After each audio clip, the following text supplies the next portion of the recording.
শনিবার রাতে চট্টগ্রাম বিশ্ববিদ্যালয়ের ২ নম্বর গেট সংলগ্ন একটি ভবনের ভাড়াটি এক ছাত্রীর সঙ্গে ভবনের নিরাপত্তারক্ষীর বাগবিতণ্ডার জেরে শনিবার মধ্যরাত থেকে রোববার বিকেল পর্যন্ত শিক্ষার্থীদের সঙ্গে স্থানীয় গ্রামবাসীর রক্তক্ষয়ী সংঘর্ষ হয়।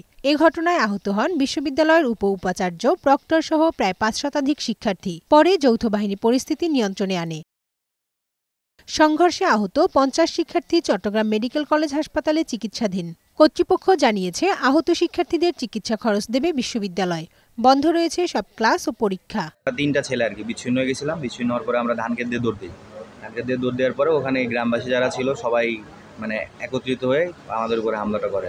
সংঘর্ষের পর থেকে বিশ্ববিদ্যালয় ও আশপাশের এলাকায় ১৪৪ ধারা জারি করা হয়েছে। নিরাপত্তা রক্ষায় টহল দিচ্ছে সেনাবাহিনী ও র‍্যাব সদস্যরা। এ ঘটনার সুষ্ঠু বিচার দাবি করেছেন শিক্ষার্থীরা। স্টুডেন্টদের নিরাপত্তার জন্য আমাদের স্থায়ী একটা সমাধান আসলে দরকার। কানিজ নুসরাত, বৈশাখী সংবাদ।